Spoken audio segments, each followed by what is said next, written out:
Grim Reaper, hey Grim Reaper, you just back on away, 'cause soul music ain't dead. Oh no, it ain't. Soul music ain't dead. I say soul music ain't dead. So, where from come this song? That's a question that I was asked by a fan, and I think he was from another country. Where from come this song? And we'll get into that. But my first statement I want to do is this. I want to ask, what is soul music? What is soul music? And I'm going to give you my definition, and hopefully it will make sense. I hope I don't try to go too deep on it, so you all don't lose me. But soul music to me is intrinsically embedded, connected to our past. From Al-Kabolan, or some people call it Africa. So down to our history as a people here in America. It's what we did to the culture we developed under all of the stresses that we had to go through, created this diamond called soul music, gospel, blues. And then, we always, if we're ever around any other group of people, people in general tend to blend their cultures together. And what we did, since we were pretty much separated from everyone else except our own slave brothers and sisters, I would say we tended to blend what we had together. It came out to be ways to communicate, ways to send messages, and that was called spirituals. Go down Moses, and all of those songs like that. Songs that were designed to give us relief from this torture and this pain that we would be going through. And also it was a way for us to blend and just have fun with each other. And it turned into something that we did not plan on probably, but here it is, just the same. So,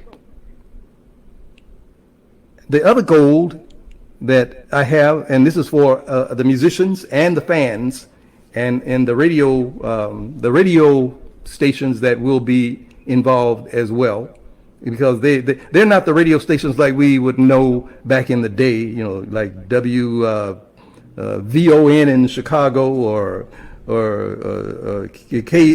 KRLA out here in LA, if that existed then, KGFJ, KJLH. So what we have is we have a lot of internet stations, radio stations, great hosts, great DJs, great presenters. Depending on where you are in the world, that's what they call themselves.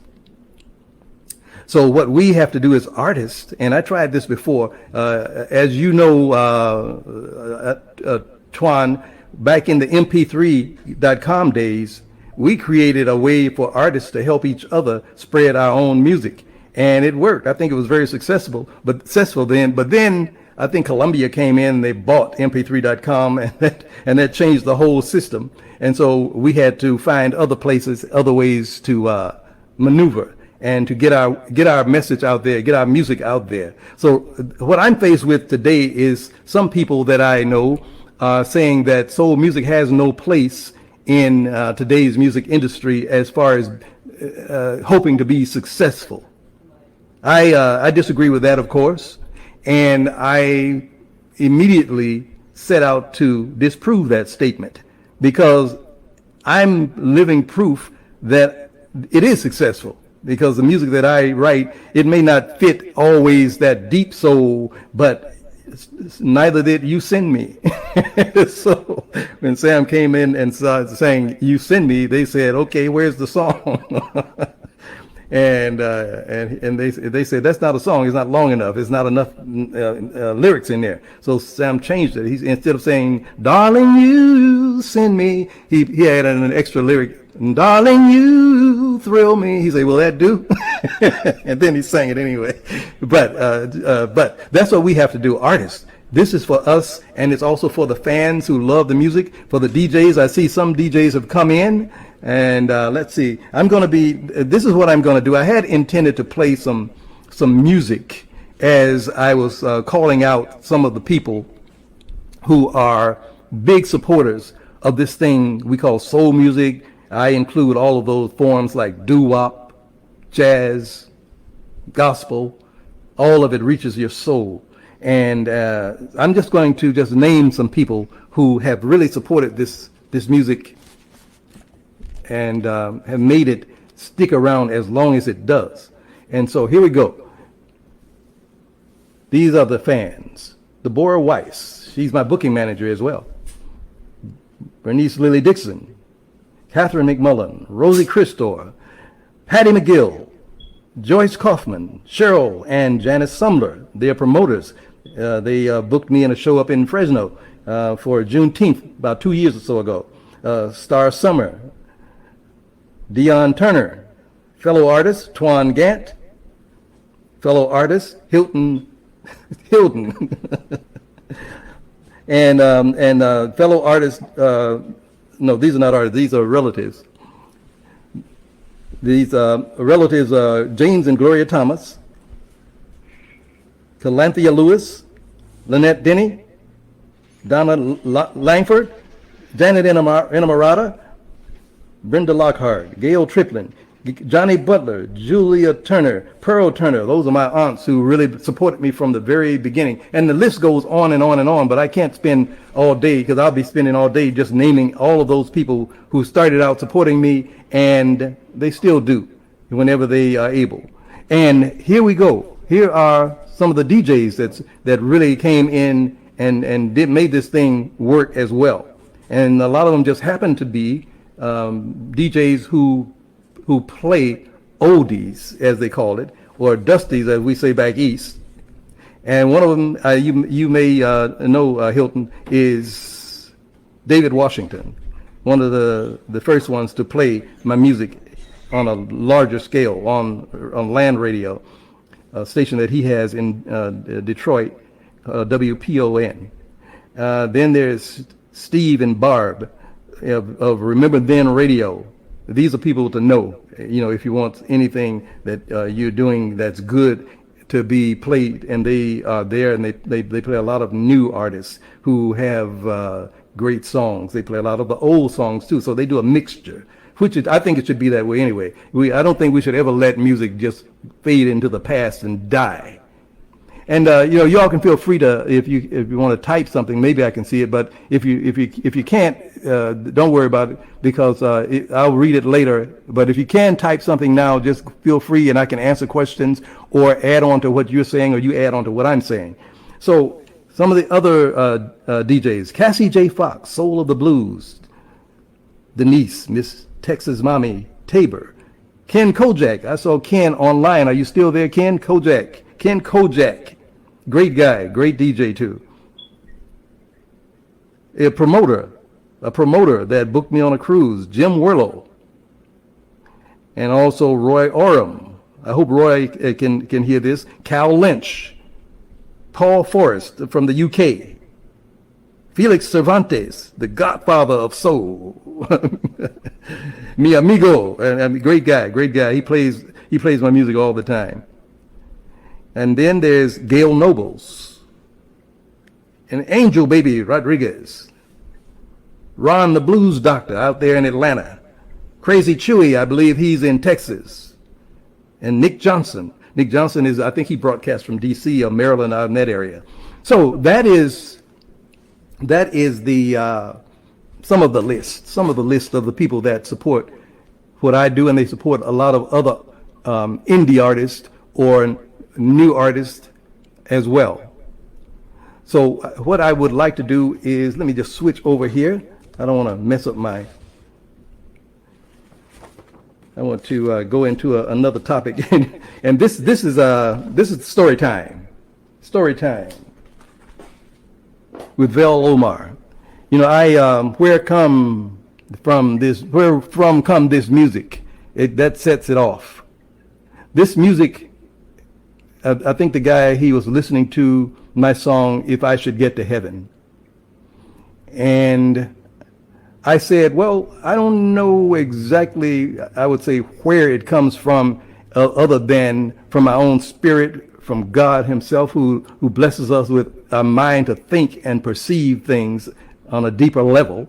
So other than that, I can't say where it comes from, but that's good enough, I would say, because we don't know where a lot of these words come from. Like, I was thinking about it last week, and I couldn't remember why I wrote the song even, but there it is. And it jumped out to be one of the better of the tunes that I did record. It was produced by the great Bradley Austin Bobo, the late great Bradley Austin Bobo, who passed last year. And a story about Brad, I knew about him through some other artists, and I went to him. I said, "Hey, Brad, I want to do a CD." He said, "Hey, all right, brother, just bring me some money and we get started." I said, "I don't have no money." He said, "What?" He said, "Oh, brother." And Brad was direct and to the point, you know. So he said, "Okay, just bring me the songs, and then we'll start working on something, and then you can get the money later." So I said, "Oh, okay, that sounds like a deal. I can work with that." So Brad started on the songs. I think the first one that I came up with was a blues type song. That's all that matters to me, or something like that. And then he put it together, and he'd be up all night until the early morning hours. And I'm saying, man, you working hard. and then of course, then came the other songs. I'm Your Lover. Then came If I Should Get to Heaven, Feels Like Love, and on and on and on. And each time I would go and sit in on the sessions, I would bring him maybe $20, $25 here. And then I brought him $50. And I thought he was gonna really be happy. You know what Brad said to me? He said, "Man, sit down."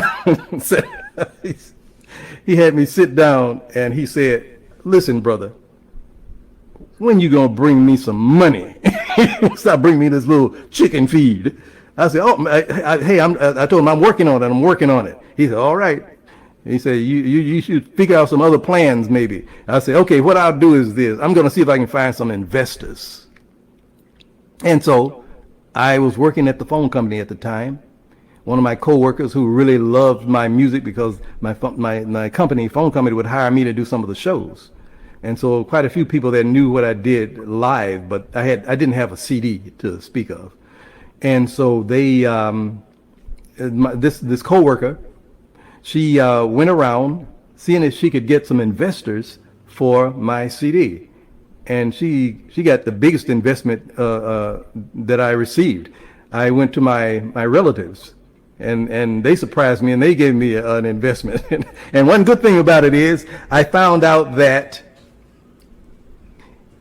if you get the investors and you pay them back their money plus what it is you said would be the reward for investing, then they really can get into that. They really love that, and that's exactly what I did. And the way I was able to do that is because while I was working on the CD, I was going around getting people to sign that they would buy it once it's out. And there were about 300 or so people at the phone company, and I think I got more than half of them to buy. So when I received my CDs from the manufacturer, I just took them there, and hey, I made all that money back because I had them sign it. I didn't sign it. So, but that's how I got that first CD started. And If I Should Get to Heaven has gone on to do a lot of great things. It was used in Ghost Whisperer, the webisode for the TV episodes, and CBS company, and that was a big boost, not only in my pocket, but also in my morale, as far as knowing that I was on the right track. So what I did then is I started working on some more music, and I met a guy that you probably all know. He played Raj in What's Happening. And I actually was able to book him into a show that I did called Legendary Greats of Comedy, Jazz, and Soul. Of course, I was doing Sam Cooke. I had my daughter, Rashida. She was doing a tribute to Whitney Houston and Anita Baker. I had a lady doing Josephine Baker. I had someone doing Moms Mabley in the comedy. Ernest Thomas, who was from What's Happening, he came on. He was our MC and comedian and warm-up artist, I suppose you'd call. And then we got booked from there and went on tour to Gulfport, Biloxi, Mississippi.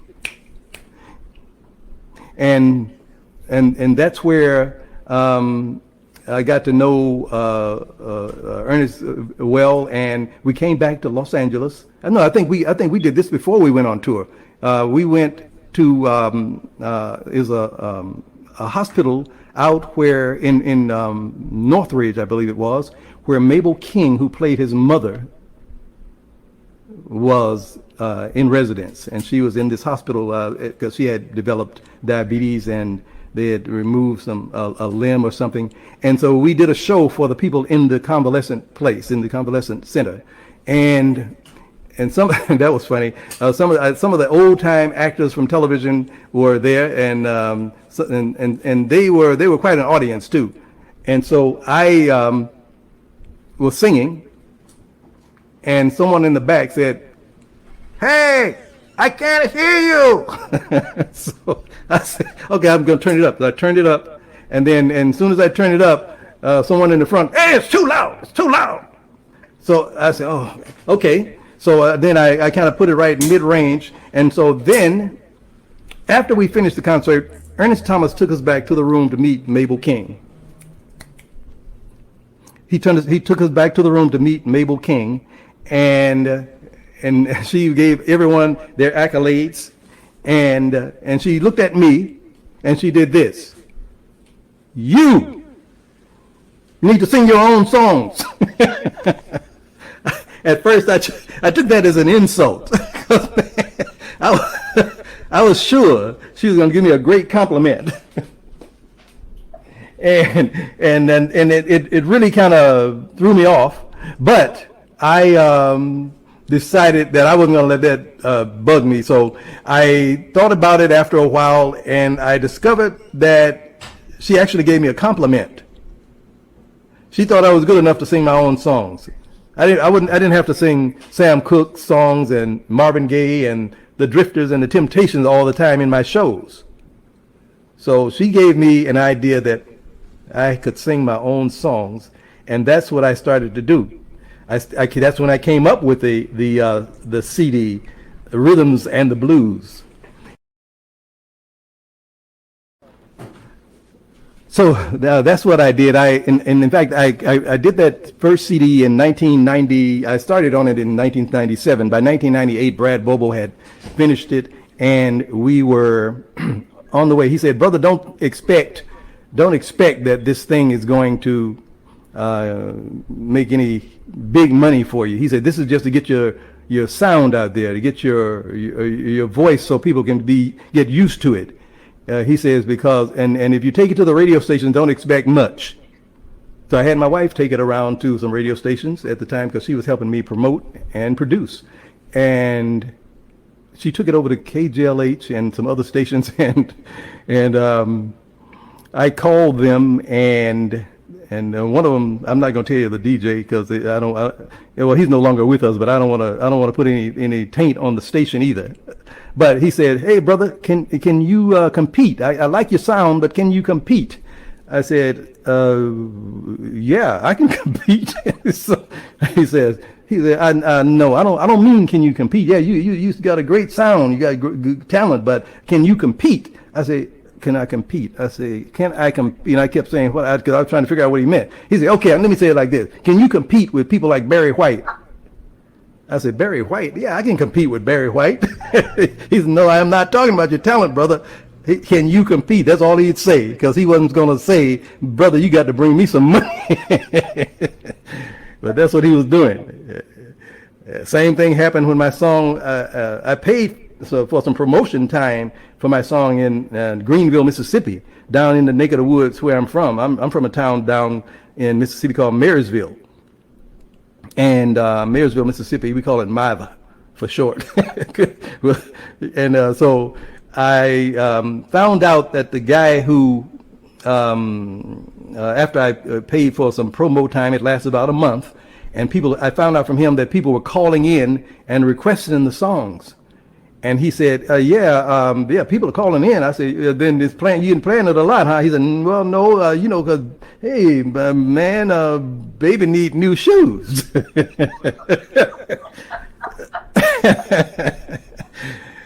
I say, baby need new shoes. So I had heard something like that before, can you compete? And I didn't have no money to buy his baby no new shoes. And I thought because I had already bought a whole wardrobe for his kid, but I didn't know that I had to buy the baby some new shoes.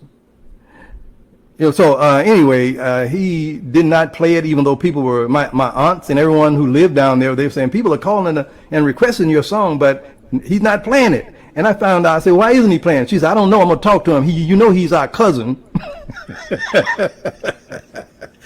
That shocked me. You mean he's our cousin and he won't play my songs? Because he keeps telling me baby need new shoes. Anyway, that was that. And so, but then I think what we need to do, because I got this song that I wrote, and I was going to play it it's on my cell phone, but I can't play it because I don't want to mess up what I got going right now. And I do see some other people coming on in. Rosie is asking me, can you hear me? I can't hear you, Rosie, but if you write, I can see what you're writing, and then I can answer the questions. Okay? I hope you're still there. So yeah, I can answer the question. So anyone who has questions, go ahead and write the questions or what you want to say, where it says write a comment. Okay, and then I'll see it. I think I'll see it anyway. Because I'm on okay. So I'm on the phone, so it might show up on my screen that I'm also able to see. So so this is where I think we artists have to realize that if we want our music to be successful, and I had presented this to some DJs before, and got a lot of support from them. If we want to be successful with the music that we do, then what we're going to have to do is we're going to have to work together to do that. We're going to need to combine our efforts like a basketball team, like a football team, and work it together. Because the way we're doing it now, just imagine, I always give people this analogy. I say, imagine if in Motown or in Detroit, in Detroit, where they were building all the cars, that they had to say 500 workers in the plant. And each one of these workers, instead of working on the assembly line to build these cars, they each had to build their own car. And you put a time limit on that, and when they had to have it done. I think most of them would have quit before they finished that car, and they would have probably made a lot of mistakes in doing it. And I see music is the same way. You can't work on your music career and you be the only one to be working on it. You need other people. You need not only the fans. you need the other mechanisms that make this thing work, and that is radio DJs. You need promoters. You need publicists. You need all of those people who are going to speak for you, because if you are speaking for yourself, people don't know how to take that. You know, it's like maybe Muhammad Ali could do it, but I don't know if we can do that or not. We can't tell people how great we think we are, because that will not do.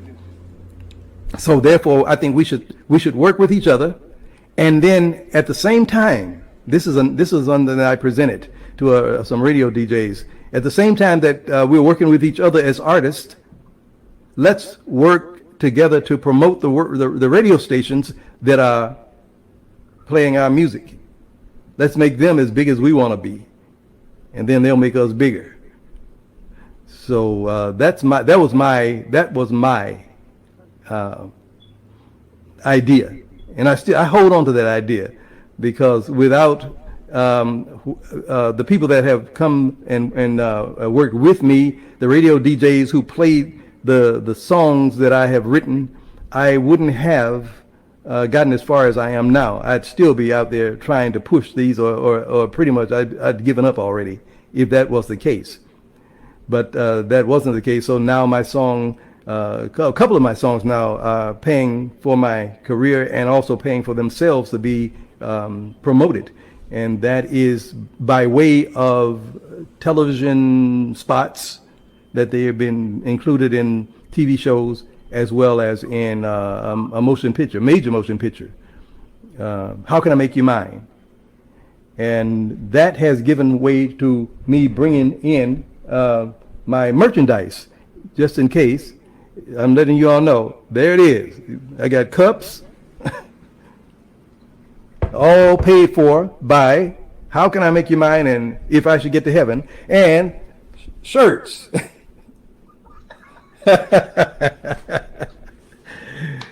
So, and then you can find them online on Facebook, and you'll find the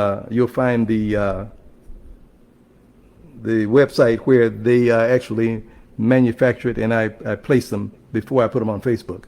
So that's what I would like to talk about.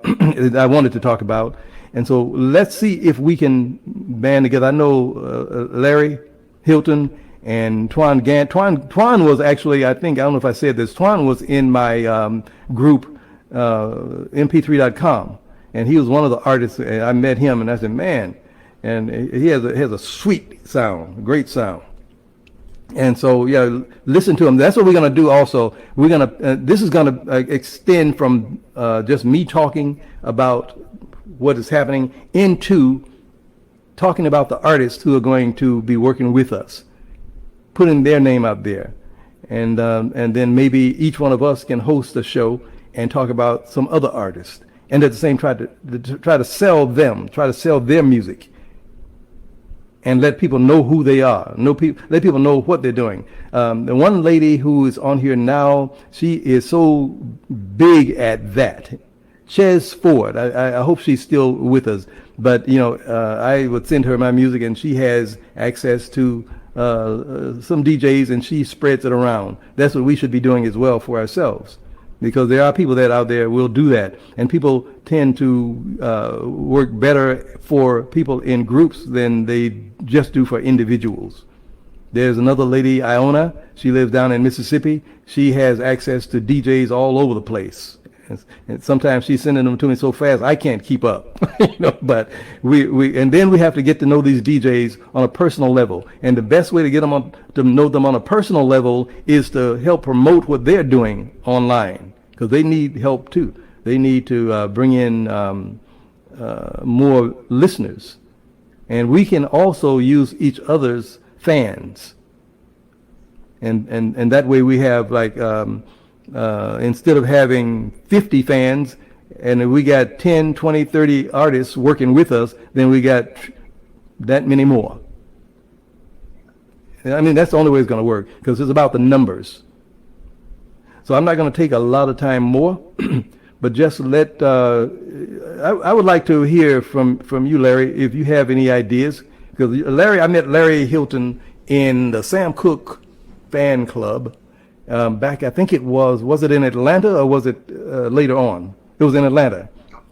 Yeah, so a lot of great people we met there. I met L.C. Cook.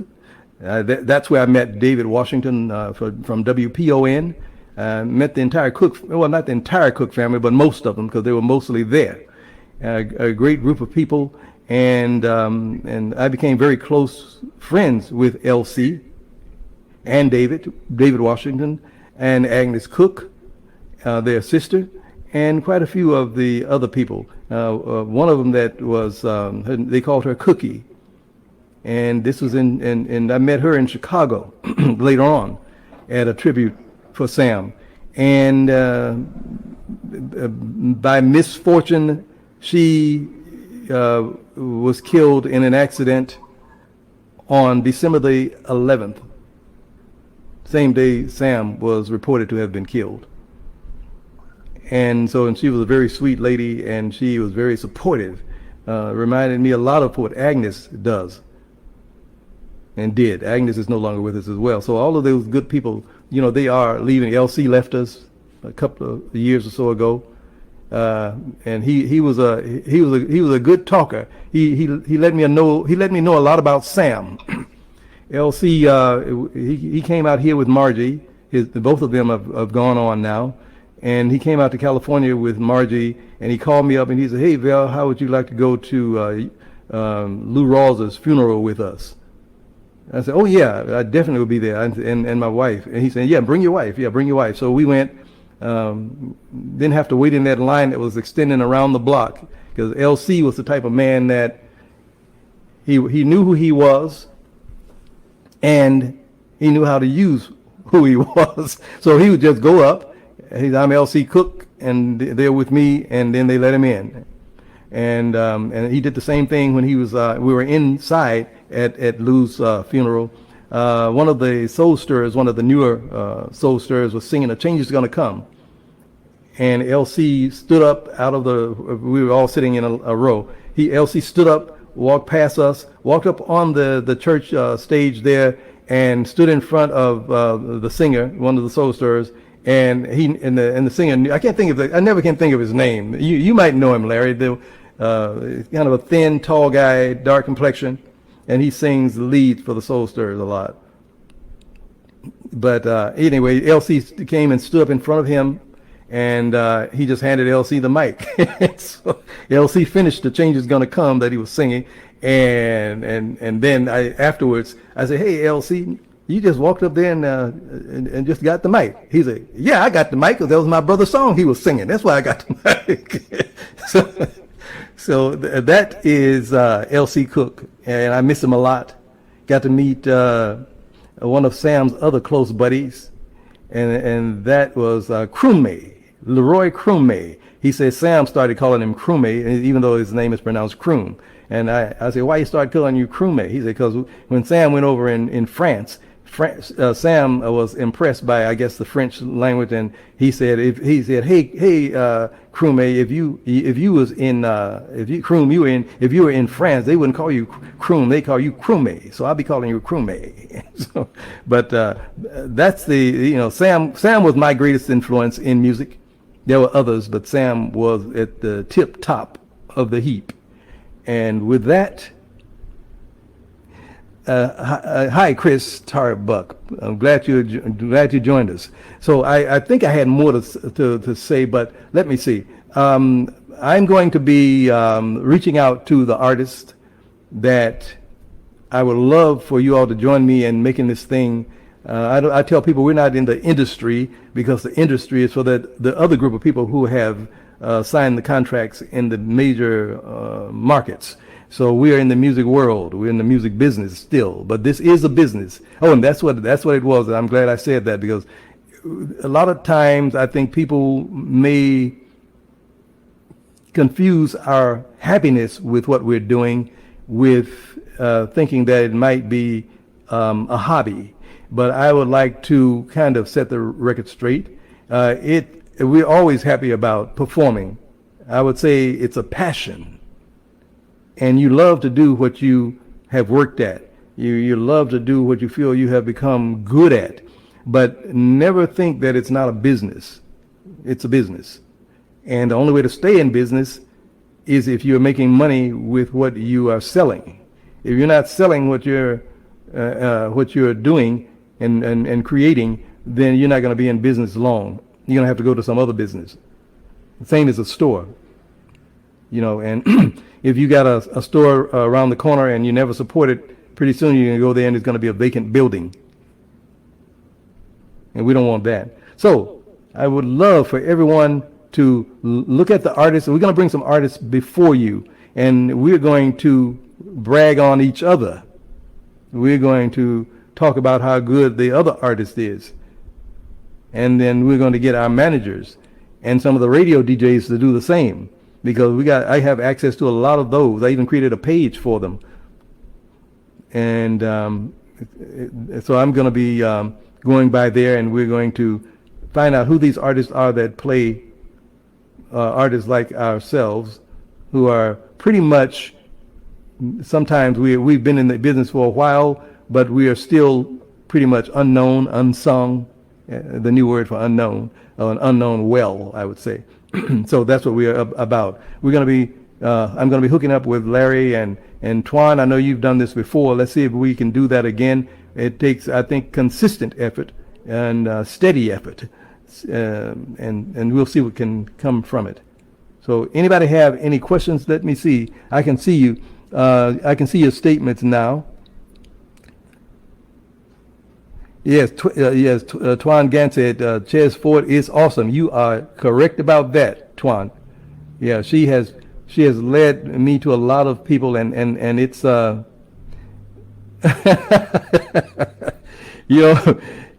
says I should. Twan is trying to start something. He said I should change my name to Vel Cook. Hey, Larry, we're going to talk to Twan about that. That is not, I had to tell people, and I don't want to get too personal on this. I had to tell people that no, I'm not a cook. I'm not a cook. Some people were asking, and I said no. But I said I'm not the son of a legend. I'm a son of legendary soul. That's what I tell them. But I'm not a son of Sam Cooke. My daddy, my daddy looks like me, and I look like him. And I was made to be so proud of him when I was growing up. And Rosie, my cousin, she's on here. She probably could tell you. People in the town that we were born and grew up in, they loved my father like he was a legend. He actually did sing gospel when I was younger. I heard. I never knew that until I sent him a CD of mine. And then he exposed that. He said, yeah, I used to sing gospel. And then I say, wow, I wish you had told me. Then I asked my mother, and she said, oh, yeah, he was good. And your grandmother loved him. So I said, man, all this stuff that just goes by and you don't know why. Because people in the South, at least in my neck of the woods, they didn't talk a whole lot. So I guess I'm breaking that chain. I'm talking more than I should, I guess. But, hey, let's meet together, singers. And if you know some singers that want to be in on this, where we don't have to wait for the industry to do this for us. We're going to do this for ourselves, and get other people that are in this industry with us to work with us. The radio DJs, the managers who manage people like artists who are just starting out. And so that's what we have to do. We have to make this thing our own industry, so to speak, in order to get this thing happening. Because soul music is alive and well, because there are still people out here playing it. Even they're playing these songs that were created 55, 60 years ago, and they're still playing it. So if you think that soul music is dead, then that wouldn't be played. And many people think that we can't approach the artists of that day. They say that we don't have the same, I guess, professionalism, the same skill and all of that. That is a pet peeve of mine, and I'll talk about that all day, all night to prove them wrong. And so, I think what they had is they had what we're trying to ask for right now. They had all that backing. They had the machine working behind them, but they also had the record companies and some slicksters out there who were taking all the money and they weren't getting any. So that's what Sam was about. And that's another thing I really loved about Sam Cooke. He wanted to work for he wanted to create his music, he wanted to record his music, and he wanted to own his music, and he wanted to own the funds that came from it and share it with his family. And I say that out loud and clear. So Rosie, my cousin, she said, yeah, so true, and the young people are playing it more than we know, Vel. I know they are. And I would love to get them to not only play it, but also to sing it. There's an idea. I want to know what you all think about this also. This idea is that the blues, if you hear someone singing the blues or playing the blues, and it all sounds different, but it all has that main thing that when you first hear it, that's the blues. It don't have to sound exactly like the blues that Howlin' Wolf and Muddy Waters and Blind Lemon Jefferson, in fact, it changed from Blind Lemon Jefferson to what Howlin' Wolf and B.B. King and Muddy Waters and all those guys are doing.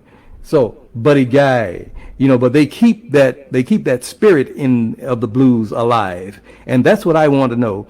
I want to know, can we get some younger people who can sing this music?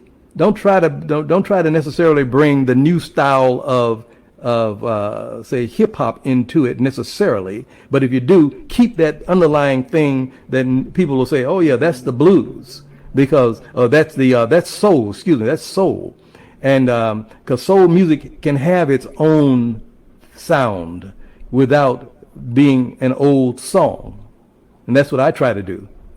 I'll use some of the same feelings and the same techniques, same runs, same chords, but I will do it new with different instrumentation that is new also. And you guys, people out who are doing it now. A lot of people brag on Bruno Mars. Well, hey, if Bruno Mars can do it, enough said. We can do it. So let's see, anything else? Twan says, not bragging, but I have good music, but no backing.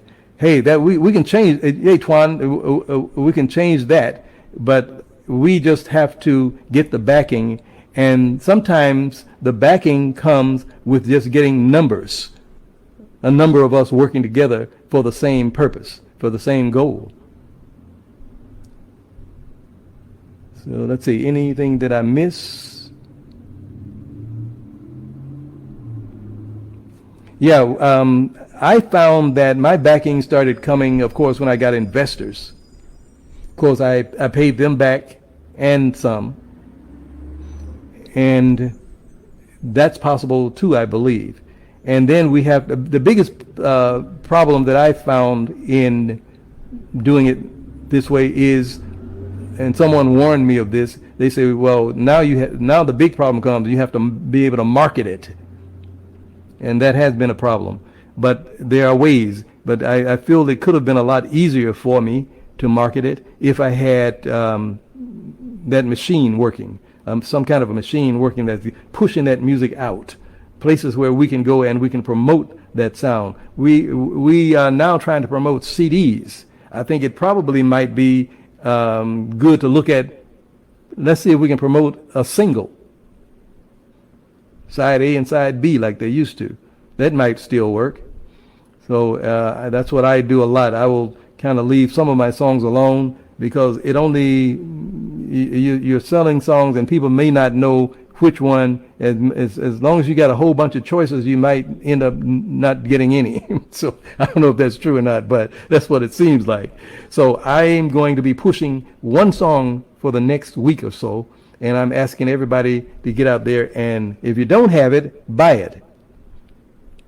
And buy it for someone you love, if you do have it. And like Al Al Wilson, I used to sing on stage with him. He said, if you don't like my song, buy it for somebody and give it to somebody that you don't like. So do that if so. But if you have it, thank you very much. I know I have a lot of people out there. I named some of them on the list, and I got a lot more that have bought my music. But I know, let's see what we can do to get this thing working. And artists, we're going to work together to go ahead and see about getting that machine. And we may be the machine that we're looking for, like discovering who we are on another level. So if there are any more questions, let me see them. Otherwise, I'm going to sign off. I see. Let's see.